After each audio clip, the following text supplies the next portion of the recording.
গত ৯ মে ৭ পাকে বাঁধা পড়েছেন আদ্রিত রায় এবং কৌশাম্বী চক্রবর্তী। তারা টেলিদুনিয়ার অন্যতম পাওয়ার কাপল। যদিও বিয়ের আগ পর্যন্ত নিজেদের সম্পর্ক নিয়ে এক প্রকার মুখে কুলু পেটে রেখেছিলেন তারা, বিয়ের পর এবার রিসেপশনে চমক দিলেন দুজনে। আদ্রিত রায় এবং কৌশাম্বী চক্রবর্তীর রিসেপশন এদিন দক্ষিণ কলকাতার একটি বিখ্যাত ক্লাবে বসেছিল। সন্ধ্যা ৭টা থেকে সেই প্রিন্সটন ক্লাবেই অতিথিরা আসতে শুরু করেন। এদিন সেখানেই বরের হাত ধরে প্রবেশ করতে দেখা যায় নতুন বউ কৌশাম্বীকে। আদ্রিত এবং কৌশাম্বী তাদের এই বিশেষ দিনে পোশাকে মিল রেখেছিলেন। আদ্রিত পরেছিলেন আইভরি রঙের পাঞ্জাবি ও পায়জামা, অন্যদিকে কৌশাম্বী পরেছিলেন আইভরি রঙের লেহেঙ্গা।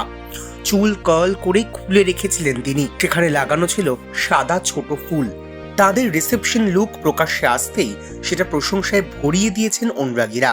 তাদের নতুন জীবনের জন্য অনেকেই শুভেচ্ছা জানিয়েছেন। এদিন অতিথিদের তালিকাও ছিল বেশ চমকপ্রদ। সিনে ও টেলিভিশন দুনিয়ার অনেক ব্যক্তিত্ব উপস্থিত ছিলেন আদ্রিত ও কৌশাম্বীর রিসেপশনে। তবে এদিনও দেখা যায়নি সৌমিত্রিষা কুণ্ডুকে। রিসেপশনের আগে সকালে ঘরোয়াভাবে বউ ভাতের অনুষ্ঠান আয়োজিত হয়েছিল। সেখানে আদ্রিত পরেছিলেন ঘিয়ে রঙের পাঞ্জাবি, অন্যদিকে কৌশাম্বীর পরনে দেখা যায় নীল রঙের সিল্কের শাড়ি, সঙ্গে গা ভর্তি গয়না।